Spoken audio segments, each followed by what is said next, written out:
कल शाम कोई भूल नहीं सकता। कल शाम दिल्ली के लाल किले के पास हुए बॉम्ब विस्फोट के बाद अब जांच तेजी से आगे बढ़ रही है। प्रधानमंत्री नरेंद्र मोदी ने ऐलान किया कि दोषियों को किसी भी कीमत पर बख्शा नहीं जाएगा। इस प्रोग्राम में अब विस्तार से आपको बताऊंगा कि ब्लास्ट मामले में अब तक क्या कुछ हुआ और क्या होने जा रहा है।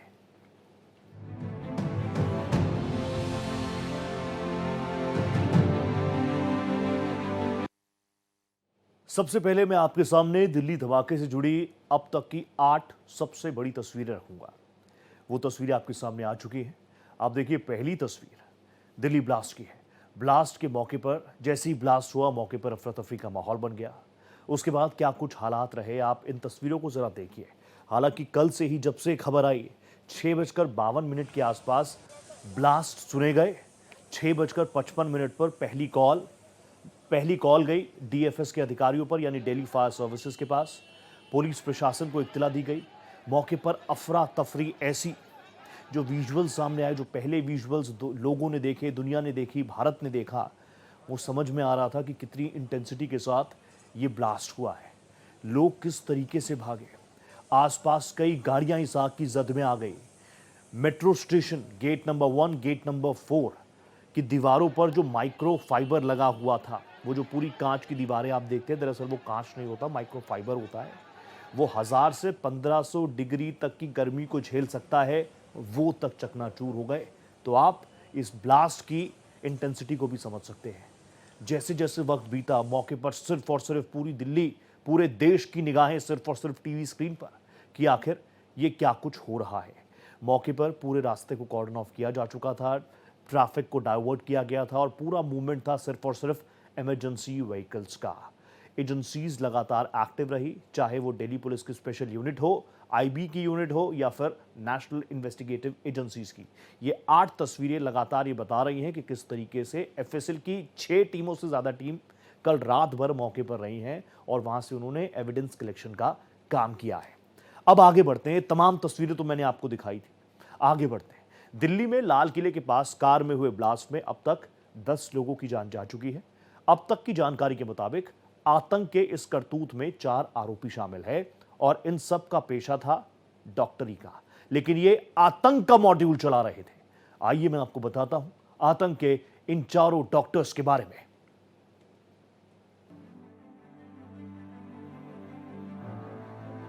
जांच एजेंसियों का मानना है कि इसी टेरर मॉड्यूल का भांडाफोड़ होने के कारण जल्दबाजी दिखाते हुए संदिग्धों ने दिल्ली में लाल किले के पास ब्लास्ट किया। पुलिस की गिरफ्त में जो आरोपी हैं, वो या तो डॉक्टर हैं, या यूनिवर्सिटी में पढ़ाते हैं, या अपनी प्रैक्टिस चलाते हैं और मरीजों का इलाज करते हैं। गिरफ्तार किए गए 4 में से 3 आरोपी डॉक्टर कश्मीरी हैं। एक महिला डॉक्टर का ताल्लुक लखनऊ से है। सबसे पहले बात डॉक्टर उमर उल नबी की, जिसने लाल किले के पास हुए कार विस्फोट में खुद को उड़ा लिया। उमर उल नबी पेशे से डॉक्टर था, लेकिन कुछ समय से जैश-ए-मोहम्मद से जुड़े एक आतंकी नेटवर्क में सक्रिय था। डॉक्टर उमर उल नबी पुलवामा का रहने वाला था और फरीदाबाद की अल-फलाह यूनिवर्सिटी में काम करता था। कार का आखिरी मालिक भी वही था। माना जा रहा है कि उसी ने विस्फोटक को कार में रखा और जब उसी दिन उसके साथियों की फरीदाबाद और जम्मू कश्मीर से गिरफ्तारी हुई तो वो घबराहट में था, जिनकी शिनाख्त जारी है। जांच में पाया गया कि उमर को आतंकी मॉड्यूल से फंडिंग मिल रही थी और उसका काम आगे के टास्क के लिए कार को विस्फोटक से लैस करना था। उमर अल नबी के 2 भाई हिरासत में हैं। उसकी मां का डीएनए टेस्ट किया गया है। धमाके वाली रात उमर को कार चलाते हुए देखा गया था। वो कार डॉक्टर उमर ने ही खरीदी थी, लेकिन कार की डिटेल्स तारिक मलिक नाम के शख्स की दी गई थी। आतंक का दूसरा डॉक्टर डॉक्टर मुजम्मिल शकील भी पुलवामा का रहने वाला है। वो फरीदाबाद के अल-फलाह मेडिकल यूनिवर्सिटी में पढ़ाता था। उसने धौज और फतेहपुर टागा गांव में 2 मकान किराए पर लेकर वहां विस्फोटक रखे थे। पुलिस ने उसे 10 नवंबर की सुबह ही गिरफ्तार कर लिया था। शक है कि मुजम्मिल शकील ने ही उमर को विस्फोटक और उपकरण उपलब्ध कराए थे। इस एंगल पर जांच जारी है। माना जा रहा है कि ये मॉड्यूल दिल्ली और दूसरे शहरों में कई धमाके करने की योजना बना रहा था। पुलिस मुजम्मिल के साथ उसके भाई को भी लेकर गई है। मुजम्मिल के किराए के कमरे से 360 किलो विस्फोटक, राइफल्स और मैगजीन बरामद हुई थी। आतंक का तीसरा डॉक्टर है डॉक्टर आदिल अहमद राथर। आदिल अहमद जम्मू कश्मीर के अनंतनाग का रहने वाला है। वो गवर्नमेंट मेडिकल कॉलेज अनंतनाग में काम कर चुका है। उसे यूपी के सहारनपुर से गिरफ्तार किया गया। इसने जैश ए मोहम्मद के प्रचार के पोस्टर्स लगाए थे और सोशल मीडिया के जरिए युवाओं को भड़काने में भी शामिल था। इसके पास से हथियार और सामग्री मिली थी जो अस्पताल के लॉकर में छिपाई थी। आदिल के अनंतनाग जीएमसी मेडिकल कॉलेज के लॉकर से AK-47 भी मिली थी। आतंक की चौथी डॉक्टर शाहीन शाहिद है, जो फरीदाबाद की रहने वाली है। डॉक्टर शाहीन शाहिद ने ही अपनी कार में हथियार छिपाने में मदद की थी। जांच में पता चला कि वो भी इसी आतंकी नेटवर्क का हिस्सा है।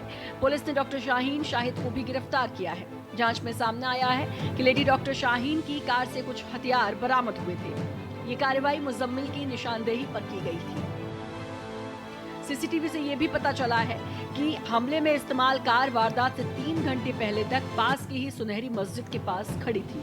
शुरू में ड्राइवर का चेहरा साफ नजर आ रहा था, लेकिन आगे बढ़ने के बाद उसके चेहरे पर मास्क लग चुका था। दिल्ली पुलिस का कहना है कि धमाके के दौरान संदिग्ध कार में अकेले था। पहले ऐसी सूचना थी कि उसके साथ 2 और लोग कार में सवार थे। हरियाणा नंबर की ये गाड़ी बदरपुर बॉर्डर के रास्ते दिल्ली में दाखिल हुई थी। पुलिस अब इन 4 आतंकी डॉक्टर्स से जुड़े लोगों को भी हिरासत में ले रही है और पूरे आतंकी मॉड्यूल का नेटवर्क पता लगाने में लगी है। Bureau report, Bharat express. Delhi के लाल किला विस्फोट मामले में गिरफ्तार डॉक्टर शाहीन शाहिद के पिता लखनऊ में रहते हैं। उन्होंने इस बारे में क्या कुछ कहा, सुनिए। देखिए, मेरे 3 बच्चे हैं। 3 बच्चे हैं। बड़ा है मोहम्मद शुएब, जो मेरे साथ यहाँ रहता है। दूसरी है शाहीन सईद, जिनके बारे में आप जिक्र कर रहे हैं, लेकिन मुझे यकीन नहीं है, इसलिए बता रहा हूँ मैं। तीसरे थर्ड हैं परवेज सईद अंसारी। शाहीन ने इलाहाबाद से MBBS भी किया है, MD भी इलाहाबाद से मेडिकल कॉलेज, दोनों मेडिकल कॉलेज से किया है। बात अभी 1 महीने पहले तक के मुझसे बात हुई है। शाहीन से। हाँ। परवेज से हर हफ्ते होती है बात। कल मेरी नहीं हुई, इसलिए बात, कल मैं शादी में था। परवेज से मेरी बात जो है आज से 5 दिन हुए। ट्यूसडे को हुई थी। बस ट्यूसडे कोई छुट्टी पड़ी थी। हाँ, गुरु नानक बर्थडे थी, उस दिन बात हुई थी परवेज से। मैं सिर्फ खैरियत लेता हूँ बेटा, खैरियत है, कॉलेज में सब बढ़िया है, क्योंकि प्राइवेट मेडिकल कॉलेज है भाई, प्राइवेट वाले कभी भी निकाल सकते हैं। आतंक के पहले डॉक्टर उमर के पिता को गौर नबी भट्ट को पुलवामा में पुलिस ने हिरासत में ले लिया। डॉक्टर उमर की मां और 2 भाई पहले से पुलिस हिरासत में है। उमर की कार धमाके में मौत हो चुकी है। डॉक्टर उमर के परिवार का कहना है कि वो बहुत अच्छा लड़का था। उन्हें समझ नहीं आ रहा कि उसने ऐसा क्यों किया या उसकी कार में विस्फोट कैसे हुआ, जिसमें उसकी जान चली गई। पुलवामा के कोयल निवासी डॉक्टर उमर डॉक्टर आदिल का बेहद करीबी था। प्रधानमंत्री नरेंद्र मोदी ने भी ऐलान कर दिया कि दिल्ली में लाल किले के विस्फोट के दोषियों को कतई बख्शा नहीं जाएगा। प्रधानमंत्री भूटान दौरे पर हैं और भूटान से ही प्रधानमंत्री ने ये वार्निंग दी। बहुत भारी मन से आया हूं। कल शाम दिल्ली में हुई भयावह घटना ने सभी के मन को व्यथित कर दिया है। मैं पीड़ित परिवारों का दुख समझता हूं। आज पूरा देश उनके साथ खड़ा है। मैं कल रात भर इस घटना की जांच में जुटी सभी एजेंसियों के साथ, सभी महत्वपूर्ण लोगों के साथ संपर्क में था, विचार विमर्श चलता था, जानकारियों के तार जोड़े जा रहे थे। हमारी एजेंसियां इस षड्यंत्र की तह तक जाएगी। इसके पीछे के षड्यंत्रकारियों को बख्शा नहीं जाएगा। All those responsible will be brought to justice.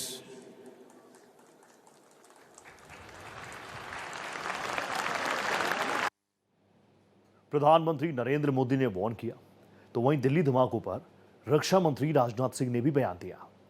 Rajnath Singh ने कहा कि दोषियों को किसी कीमत पर बख्शा नहीं जाएगा, धमाके के गुनहगारों को छोड़ेंगे नहीं। And foremost, I extend my heartfelt condolences to all those who lost their lives in the tragic incident that occurred in Delhi yesterday. I pray to God to grant strength and solace to the bereaved families in this hour of deep grief. From this platform, I wish to assure my citizens that the country's leading investigative agencies are conducting a swift and thorough inquiry into the incident. The findings of the investigation will soon be made public. I want to formally assure the nation that those responsible for this tragedy will be brought to the justice and will not be spared under any circumstances. Delhi में हुए bomb blast को लेकर देश भर में आक्रोश है। प्रयागराज में भी लोगों ने बॉम्ब ब्लास्ट की कड़ी निंदा की और आतंकवाद का पुतला दहन किया। इन लोगों ने मांग की कि घटना में शामिल जितने भी लोग हैं उनके साथ सख्त से सख्त कार्रवाई हो, ताकि ऐसी घटना करने की दोबारा किसी की हिमाकत ना हो। पूरे देश में आक्रोश है और हर कोई ये कह रहा है कि इस सर्जरी को जल्द से जल्द अंजाम देना ही होगा, क्योंकि अब this is the high time. मेरे साथ मेरे सहयोगी रमेश कुमार सिंह जुड़ चुके हैं। रमेश जी, कल भी आपने सबसे पहले अपडेट्स दिए थे, आज मुझे बता दीजिए, कल रात में गृह मंत्री जी भी पहुंचे थे, काफ़ी संवेदनशीलता के साथ इस पूरे केस को डील किया जा रहा है। लगातार साउथ ब्लॉक हो, नॉर्थ ब्लॉक हो, वहाँ पर मीटिंग्स का सिलसिला। आज के अपडेट्स अगर मैं आपसे जानना चाहूँ, किस तरीके से जो इन्वेस्टिगेटिव एजेंसीज हैं, एफएसएल की टीम है, कैसे इन्वेस्टिगेशन को आगे बढ़ा रही है?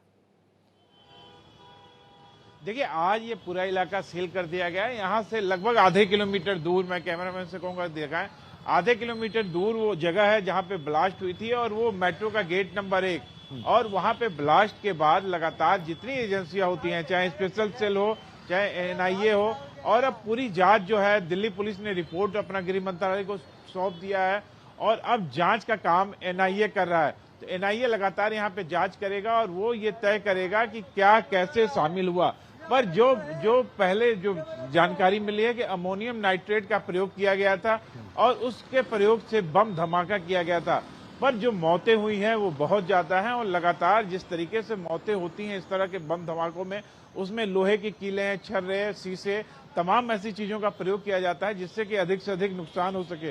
पर इस घटना में ऐसी कोई भी चीज जांच में नहीं मिली है। फोरेंसिक की टीम ने एक एक चीजों को उठाया है और जांच किया है, वहां पे इस तरह की कोई चीज नहीं मिली है। अमोनियम नाइट्रेट का इस्तेमाल हुआ है इस पूरे विस्फोट में, क्योंकि लगातार जब अमोनियम नाइट्रेट जलता है तो नारंगी रंग का एक आग निकलती है, और जब यहाँ धमाके हुए तो वही नारंगी रंग की आग यहाँ दिखाई दी। दिल्ली सरकार ने जो लोग मारे गए हैं, जो लोग मृतक हैं, उनको 10 लाख रुपए, जो लोग दिव्यांग हुए हैं उनको 5 लाख रुपए, और जो लोग घायल हुए हैं उनको 2 लाख रुपए देने का वादा किया है। साथ ही साथ जो भी इलाज का खर्च आएगा वो पूरा दिल्ली सरकार कराएगी। और मैं बता दूं कि ये यहाँ पे जो ये इलाका है लाल किले के पास मेट्रो के जो गेट हैं उन गेटों को बंद कर दिया गया है। 12 नवंबर तक वो गेट बंद रहेंगे। तो कहीं ना कहीं अब लगातार सरकार की कोशिश है कि चीजों को, जो लोग भी दोषी हैं, चाहे वो आपने गृह मंत्री को सुना हो, गृह मंत्रालय लगातार कह रहा है कि जो भी दोषी होंगे उन पे कड़ी कार्रवाई की जाएगी। खास आप देखिए कि प्रधानमंत्री ने भी यह स्पष्ट किया है कि दोषियों को खोज के उनको सबक सिखाया जाएगा। तो ये मान के चलिए कि इसकी जब जांच पूरी होगी तो कहीं ना कहीं इशारा पाकिस्तान की तरफ जाएगा, क्योंकि जो भी नापाक इस तरह के हमले भारत में होते हैं, जो भी आतंकवादी हमले भारत में होते हैं, उसमें सारा का सारा जो हाथ होता है, सारा का सारा जो दिमाग होता है, वो पाकिस्तान के होते हैं। और जो स्लीपर सेल भारत में रहते हैं तमाम आतंकी संगठनों को, वो उसे अंजाम देते हैं। अब देखिए, अभी जांच का विषय है और लगातार अब एनआईए जांच करेगी और नेशनल इन्वेस्टिगेशन एजेंसी जांच करके क्या रिपोर्ट सौंपती है उसका हमें इंतजार रहेगा। लगातार एनआईए हो, हमने लगातार देखा है रमेश, आपने भी किस तरीके से वो नेक्सस को ब्रेक डाउन करते हैं। आपने कई खबरों को ब्रेक किया है पिछले कुछ वक्त में, पीएफआई को बैन होना हो या फिर शाहीन बाग और अलग अलग जगहों में, फ्रॉम कश्मीर टू कन्याकुमारी, हर जगह जो ओवरग्राउंड वर्कर्स हैं, अंडरग्राउंड वर्कर्स हैं, उनको लगातार धर दबोचने का काम हमारी इन्वेस्टिगेटिव एजेंसीज लगातार कर रही हैं। कई जगहों पर कई बार ऐसी चीज़ें आई, जब हम कल ही बात कर रहे थे रमेश, जब हम देख रहे थे कि फरीदाबाद से अमोनियम नाइट्रेट ही कई 100 किलो में मिला है, और फिर उसके बाद जो थ्योरी अभी लगातार मीडिया हो, सोशल मीडिया हो, हर जगह घूम रही है कि अपने साथियों को पकड़ता देख जल्दबाजी में इस बॉम्ब विस्फोट को अंजाम दिया गया।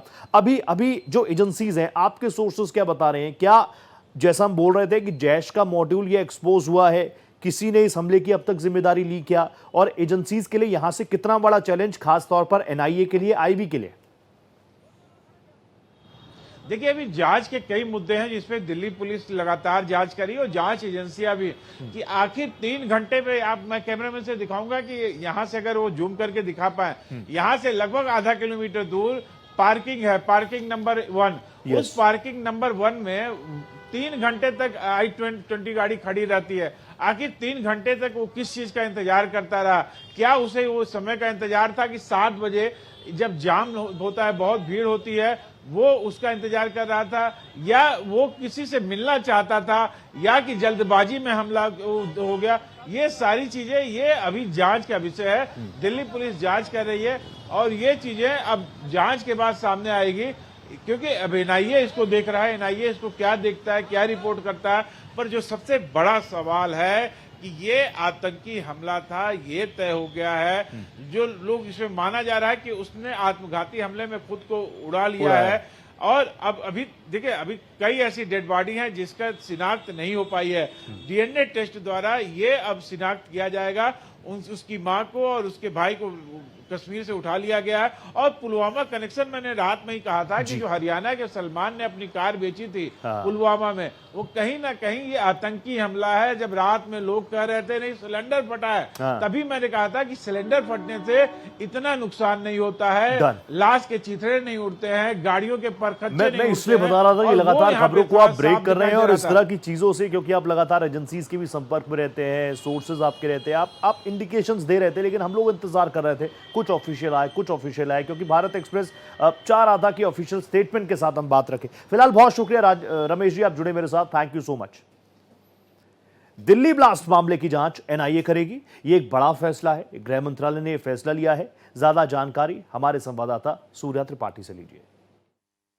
नमस्कार, मैं हूं सूर्या त्रिपाठी और इस वक्त मेरी मौजूदगी है उसी दिल्ली के लाल किले में जहां पर बीती शाम को यानी कि 6:55 के आसपास का वो वक्त जब एक कार में धमाका होता है और धमाका इतनी तेज होता है कि 5 से 6 गाड़ियां तक इसकी चपेट में आ जाती हैं। लोगों की शरीर छत विचत हो जाते हैं और इन सब के बीच कई लोगों की मौत की खबर सामने आ रही है। कई लोग घायल हैं जिनका इलाज अस्पताल में जारी है। लेकिन इन सब के बीच सबसे बड़ी जानकारी मैं आपको दे रहा हूं भारत एक्सप्रेस पर। इस पूरे मामले की जांच गृह मंत्रालय ने आधिकारिक तौर पर अब एनआईए को सौंप दी है और यहां से एनआईए अब इस पूरे मामले को आगे बढ़ाएगी जांच के साथ और ये पता लगाने की कोशिश की जाएगी कि इस पूरे ब्लास्ट मामले में आखिरकार वो कौन से लोग हैं जिन्होंने इस बड़ी वारदात को अंजाम दिया है। इन सब के बीच दूसरा सवाल यह है कि क्या ये टेरर अटैक था और आतंकी संगठन के साथ तमाम लोग, कौन कौन से लोग वो शामिल थे जिन्होंने इस वारदात को अंजाम दिया है। इसके अलावा दिल्ली पुलिस की तरफ से एफआईआर दर्ज की गई है और यूएपीए के साथ मुकदमा भी दर्ज कर लिया गया है। यानी कि अब जो भी इस पूरी बड़ी साजिश के पीछे होगा वो बच नहीं पाएगा और शायद इसीलिए गृह मंत्रालय ने देश की सबसे बड़ी एजेंसियों में शुमार एनआईए को इस पूरे मामले की जांच सौंप दी है। कैमरामैन हुकुम के साथ सूर्या त्रिपाठी, भारत एक्सप्रेस, दिल्ली।